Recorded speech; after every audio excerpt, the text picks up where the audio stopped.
안녕하세요. 오늘도 사연살롱을 찾아주셔서 감사합니다. 저는 40대 중반 여성입니다. 가정주부이면서 친정엄마와 함께 반찬가게를 운영하고 있어요. 지금은 반찬가게가 성공을 거둔 덕분에 안락한 삶을 보내고 있지만 자리를 잡기에 이르기까지 서러운 일들도 제법 많았었죠. 가정 형편이 많이 어려웠었거든요.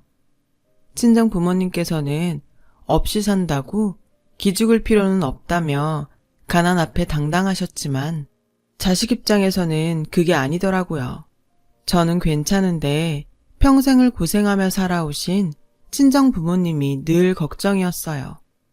특히나 결혼을 준비하던 때가 제 인생에 있어서 가장 속상한 시간이지 않았나 싶습니다. 남편과 연애하던 당시에는 전혀 몰랐어요. 남편이 큰 부잣집 아들이라는 사실을 말이죠. 늘 빠듯하던 저와는 다르게 여유가 좀 있는 편이라고만 생각했어요. 주변 누구도 남편의 배경에 대해서는 알지 못했어요. 그만큼 소위 있는 티를 전혀 내지 않으면서도 착하고 성실한 남자였거든요. 저는 시댁에 첫인사를 드리러 가던 날에서야 비로소 남편의 배경을 알게 되었죠. 시댁의 첫인상은 으리으리하다 였어요. 내가 지금 드라마를 보고 있나 싶었거든요. 드라마에서나 보았던 마당 딸린 단독주택이 실제로 저의 눈앞에 펼쳐졌어요. 심지어 그곳은 서울 한복판이었어요. 하지만 기죽지는 않았죠. 없이 산다고 기죽을 필요 없다는 친정 부모님의 가르침을 되새기면서요. 그런 저의 길을 죽여놓고 싶었던 모양이었을까요? 아니면 양가의 격차로 인해서 결혼 자체를 반대하고 싶었던 모양이었을까요? 듣도 보다 못한 음식들이 떡 부러지게 차려진 자리에서 시모는 첫 만남 첫 마디부터 대놓고 재산 자랑이었죠. 어때? 우린 매일 이 정도는 먹고 산다. 아, 네. 이렇게 맞아주셔서 감사합니다. 반응이 왜 그래? 안 놀라니? 네. 다들 처음 보는 음식들인데요. 저도 맛있는 음식 많이 먹고 자랐어요. 친정엄마 음식 솜씨가 아주 일품이시거든요. 놀랄 일이 음식이 전부가 아닐 텐데. 네, 알고 있습니다. 걱정하시는 거죠? 양가의 차이가 너무 심해서요. 그나마 멍청하지는 않은 것 같아 다행이네. 남편이 지금 뭐 하자는 거냐며 시모에게 반발했지만 시모는 자기 할 말만 이어갔어요. 우리 재산이 현물, 부동산 합쳐서 한 80억 조금 넘나? 말이 80억이 조금 넘는다는 수준이지 너무 많아서 뭐가 얼마나 되는지 잘 가늠도 안 돼. 현금 이자만 해도 감당이 안 될 정도다. 그렇군요. 노후는 든든하시겠어요, 어머님. 어머님은 아직 이르지 싶다만. 네? 우리 정도 배경에 나처럼 너그러운 시어머니? 그런 거 없다 얘. 고마운 줄 알고 시키면 시키는 대로 해. 그때 남편이 화를 벌컥 내며 저의 손을 붙잡고 일어서더군요. 원래 눈치가 빨랐던 남편이 제 자존심의 스크래치가 막 차려는 순간을 눈치챈 모양이었어요. 진짜로 그랬어요. 이런 업신여긴까지 받아가며 결혼을 해야 하나 싶은 찰나였거든요. 네 말대로 양가 차이가 너무 심하잖니. 그래도 걱정은 말려무나. 나 그렇게 꽉 막힌 노인네 아니에요. 너희 쪽에서 30평짜리 아파트 정도 해오면 결혼까지는 허락해줄 생각이란다. 결혼까지는 이라니요? 지금 무슨 말씀을... 요즘 결혼이 어디 공짜라든? 우리 정도 되는 집안에 며느리로 들어와 시댁떡이나 보면서 살려면 30평 아파트 정도는 해와야지. 이거 아주 정말 최소한이다. 남편은 내심 속상해 있는 저를 집에 데려다주며 시모 대신 연거푸 사과를 했어요. 그러면서 자신의 가족 이야기를 들려주었어요. 남편이 어릴 적까지만 해도 시댁은 찢어지게 가난했다더군요. 그러던 중 시아버님이 개발한 기술 특허가 대박이 나면서 지금의 큰 부를 이루었다고 하네요. 하지만 시아버님께서는 큰 돈을 벌어놓고도 제대로 누리지도 못하신 채로 임종을 맞으셨대요.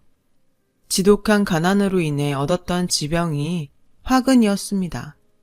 문제는 시아버님께서 세상을 떠난 뒤로 시모가 변했다는 거죠. 가난했던 과거를 지우기라도 하려는 듯 몹쓸 졸부티 팍팍 내는 모습으로요.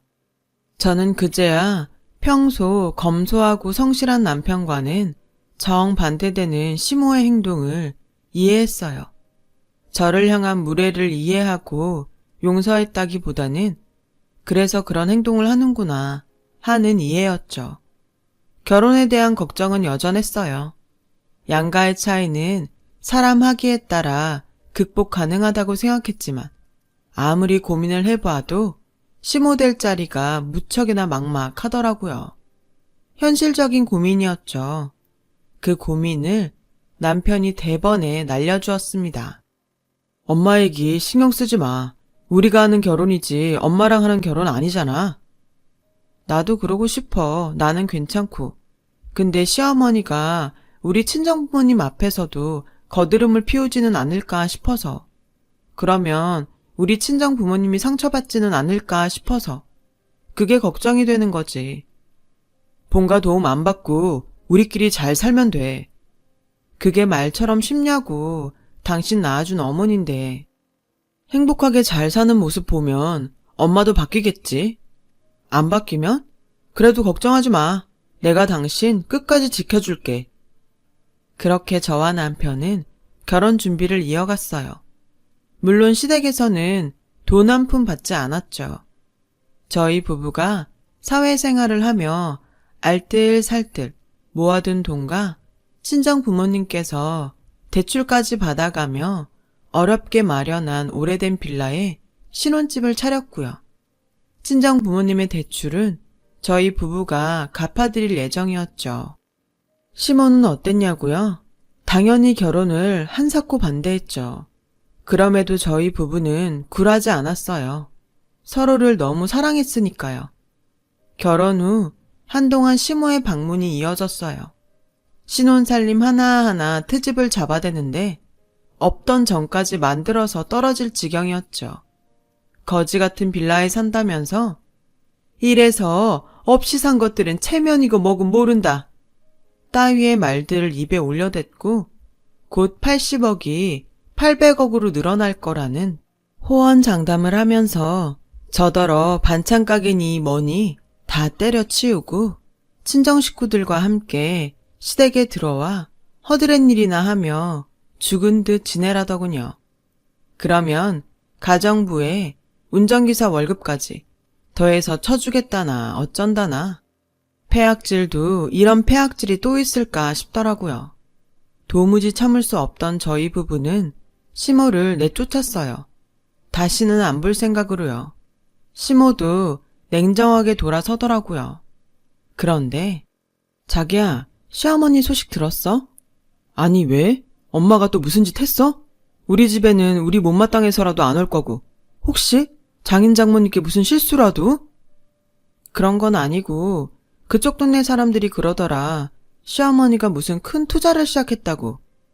냅둬. 자식이고 나발이고 돈맛에 아들 망신이나 주는 사람 이제 나도 신경 안 써. 다단계 갔던데. 뭐? 다단계? 엄마라지만 질린다 진짜. 돈 무서운 줄 모르고 아주? 암튼 걱정하지 마.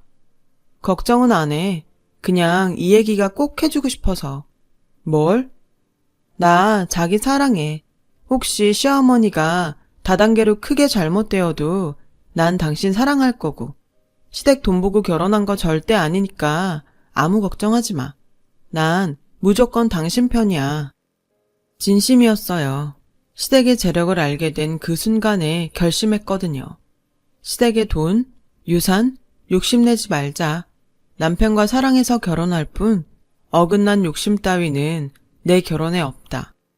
남편도 마찬가지였어요.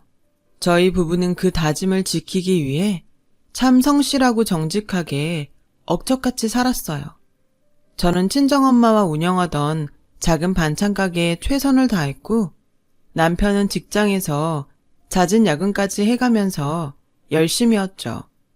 덕분에 저와 친정엄마의 반찬 가게와 남편의 직장 생활이 술술 풀려나가기 시작했죠. 몸은 고되었지만 무척이나 즐겁고 행복한 날들이었어요. 그러는 사이 의절한 시모의 다단계 이야기가 계속 들려왔어요. 보유하고 있던 현금 10억을 털어넣은 것도 모자라 70억 상당의 건물과 토지 등을 담보로 대출까지 받아가면서 다단계의 과한 투자를 일삼았다고요. 다단계의 본질은 결국 본인의 투자만큼이나 타인을 끌어들여야만 하는 것 아닌가요? 시모의 다단계 투자 행위와 홍보로 인한 피해가 저희 주변까지 닿지는 않을까 걱정스러웠어요. 아니나 다를까 시모가 저희 친정 부모님을 찾아와 다단계 이야기를 꺼내기 시작하더군요. 다단계라는 말이 사회적으로 부정적으로 받아들여진다는 사실을 시모 본인도 잘 아는지 네트워킹 마케팅이라는 용어까지 써가면서요. 그래봤자 이름만 다른 다단계일 뿐인데요. 저희 부부는 시모의 다단계 마수로부터 친정을 지켜야만 했고 그래서 시모에게 맞서기로 했죠. 저희 신혼집에서 쫓겨가던 날 앞으로 인연은 없는 걸로 했던 거 아닌가요? 내가 나만 쫓아고 이러니? 이게 다 양가 유복하게 잘 살자는 깊은 생각이라는 건 왜 몰라? 왜요? 사람들 몇 명 데려올 때마다 어머님 다단계 등급이 높아진다던가요? 높아진 등급만큼 훨씬 어마어마한 배당금을 챙겨준다죠? 네트워크 마케팅이란다. 네트워크 마케팅. 다단계 같은 사기극이랑은 차원이 다르다니까는. 여기 통장 좀 보렴. 돈이 따박따박 얼마나 많이 들어오는데, 응? 시모가 보여준 통장에는 다단계 사업체로부터 실제로 거액의 금액이 따박따박 입금된 내역이 버젓이 남아 있었어요. 그러거나 말거나 저희 부부와 친정 부모님은 콧방귀도 끼지 않았죠. 저렇게 한동안 배당금을 정상으로 지급하는 척, 결국에는 배당금은커녕 원금까지 홀라당 빼먹고 도망치는 사기극이 눈에 훤하니까요.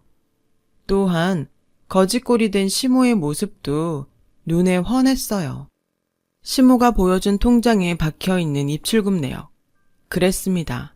시모는 다단계 배당금까지도 고스란히 다단계에 재투자하고 있더군요. 저는 그런 시모에게 분명하게 경고했어요. 분명하게 말씀드리는데 다단계나 네트워크 마케팅이나 똑같은 사기예요. 원금 손실이 얼마나 났는지 모르겠지만 당장 투자금 빼세요. 쫄딱 망하고 거리에 나앉고 싶지 않으면요. 하여튼 이래서 없이 사는 것들은 안 된다는 거야. 돈 냄새를 맡을 줄을 몰라요. 돈 냄새를. 이러니 평생 거짓골을 못 면하는 거지. 입만 열면 그놈의 거짓골 진짜. 본인이 스스로 자식 앞에서 웃음골 만들고 있는 거 모르죠? 돈 냄새는 무슨 사기당하고 있다는 거 혼자만 모르고 있는 주제에 겉도 영 끄는 자식 내외에 업신여기던 사돈댁까지 쳐들어와서 염치도 없이 인연이 이게 시험이 잡아먹으려닐세 이거. 경고하는데 곱게 돌아가세요. 낳아놓은 자식한테 그나마 의절한 못된 부모 취급이라도 받으면서 지내고 싶으면 여기서 더 바닥까지 보여준다? 그때는 사람 대접도 못 받는 수가 있어요. 시모의 얼굴이 울그락불그락 구겨지는 순간 남편이 한마디 거들었습니다. 다시는 이딴 일로 찾아오지 마. 엄마가 이럴수록 내가 창피해. 우리는 속아줄 생각 추워도 없으니까. 가급적 안 보고 살면 더 고맙겠고. 부인이랑 사돈 앞에서 아들내미 체면 좀 구겨놓지 말라고 제발. 맥없이 돌아간 시모는 무척이나 초조한 모습이었고 그때 저는 직감했어요. 아, 시모도 다단계가 사기라는 사실을 이미 알고 있구나. 원금이라도 지키기 위해서 자식 내외와 사돈에게까지 추태를 부린 거구나. 오래지 않아 큰 사달이 나고야 말겠구나. 그 뒤로도 시모는 저희 부부와 친정을 수시로 찾아왔어요. 매번 다단계 가입을 권유하기 위해서였고, 저희는 매번 경찰의 도움을 받아가며 시모를 쫓아내었죠. 가증스러웠어요. 다단계가 사기임을 이미 알고 있는 사람이 그런다는 건 자식이고 사돈이고 다단계 수렁에 빠져 삶이 망하거나 말거나 본인만 잘 먹고 잘 살면 된다는 거잖아요. 부모된 자가 어쩌면 저리도 이기적일까. 정만 뚝뚝 떨어져 갔죠. 그러는 한편으로 저희는 더욱 열심히 살았어요. 우리는 돈에 눈이 멀어 회개한 짓이나 일삼는 사람이 아니라는 것을 보여주기 위해서요. 그리고 마침내 대박이 났어요. 저와 친정엄마의 반찬 가게가 막가 위생으로 소문이 난 덕분이었어요. 거의 같은 시기에 남편도 직장에서 대박을 냈어요. 남편이 주도하던 프로젝트가 거액의 계약에 성공한 것이죠. 남편은 큰 성과금과 함께 승진을 이루었고요.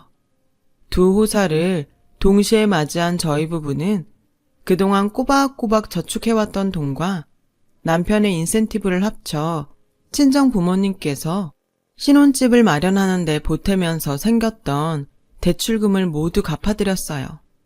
행복한 날들은 계속 이어졌어요.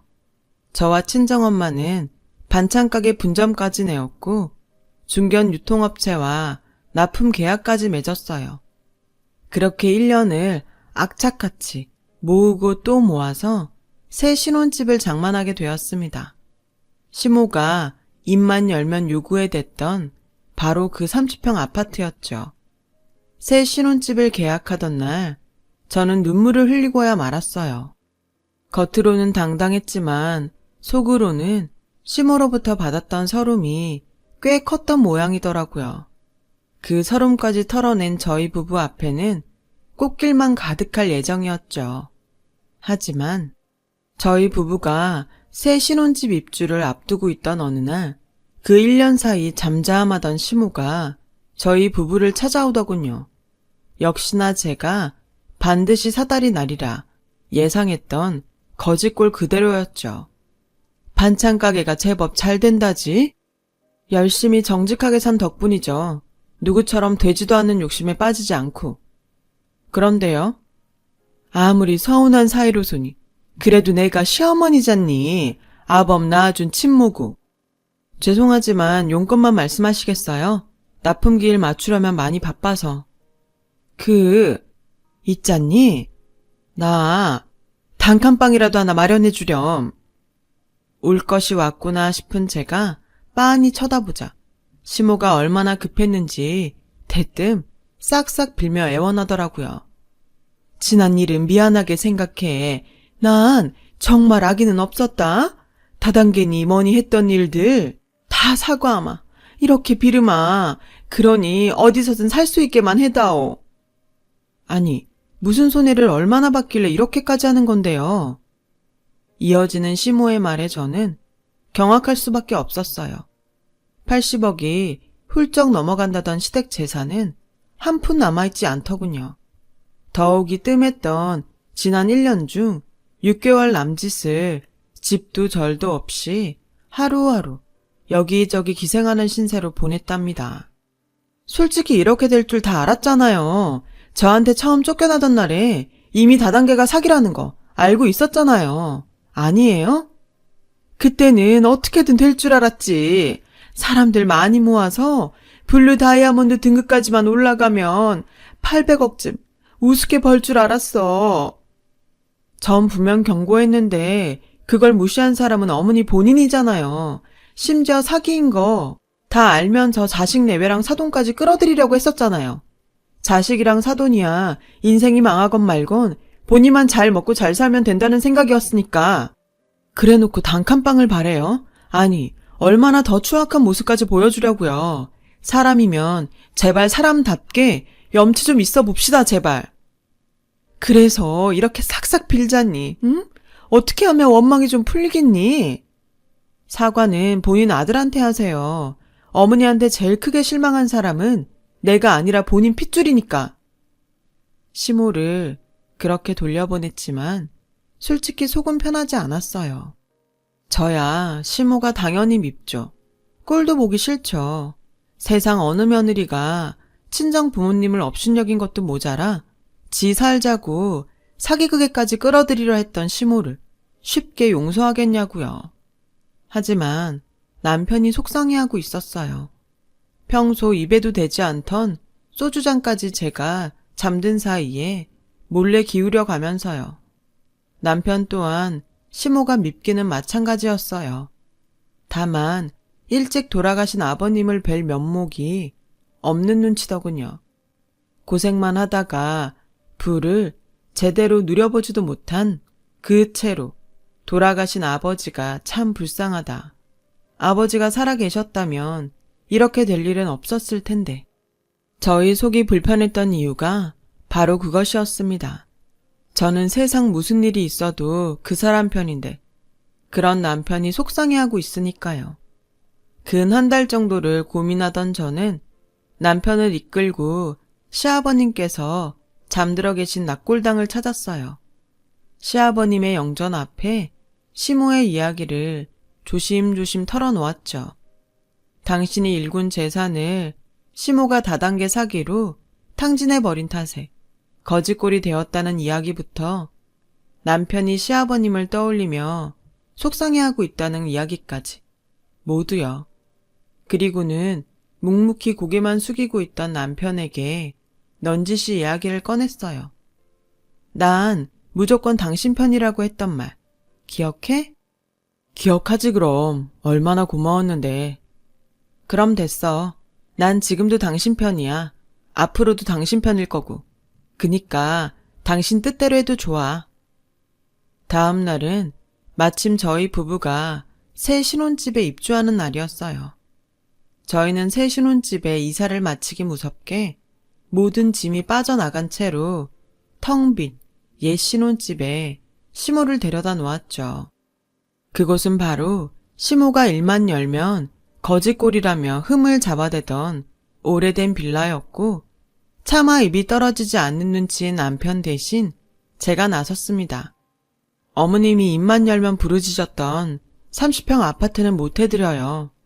내 처지에 무슨 자식 잡아먹으려는 소리 들어도 할 말 없는 판국에. 왜요? 이제야 좀 후회가 되는 모양이죠? 제대로 잘못했구나. 혹시 오해할까 싶어서 미리 얘기해요. 이거 제가 어머님 본인한테 해드리는 거 아니에요. 아범이 돌아가신 시아버님께 해드리는 거지. 그게 무슨 소리니? 입만 열면 거지 발삭에 속으리라고 트집을 잡아내던 여기라도 괜찮다면 여기 머물러도 좋다는 말이에요. 그러자 시모가 눈물을 펑펑 쏟아내며 오열하더군요. 고맙다, 고마워. 안 그래도 금방 겨울인데 어떻게 버티나 걱정이었어. 더 빌붙을 데도 없고 못난 시엠이 용서해줘서 고맙다, 진심으로. 용서한 거 아니라고요. 꼴도 보기 싫은 게 저희 부부의 솔직한 심정이에요. 아무렴 내가 오죽 미웠을까. 내가 생각해도 밉상에 진상에 참 몹쓸 년이었다 싶었는데 오죽했을꼬. 그래서 계속 얘기하잖아요. 돌아가신 시아버님 해드리는 거라고. 그럼 내 다시 열심히 한번 살아보마.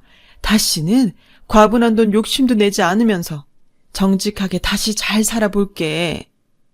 절대 잊지 마세요. 우리는 어머님 아직 용서 안 했어요.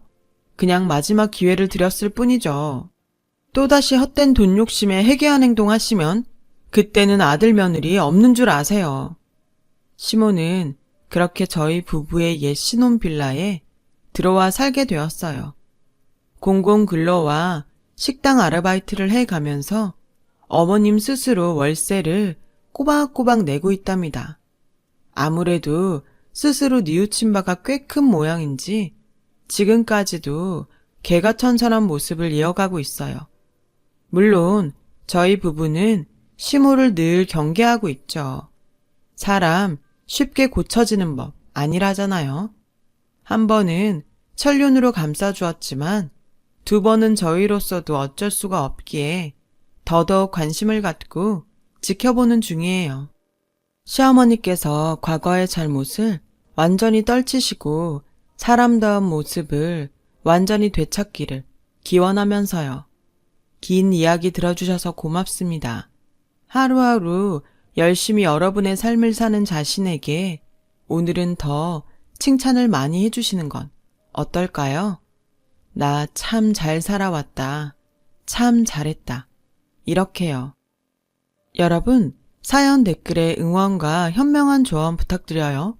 좋아요와 구독은 저에게 큰 힘이 됩니다. 오늘도 좋은 일 가득하세요.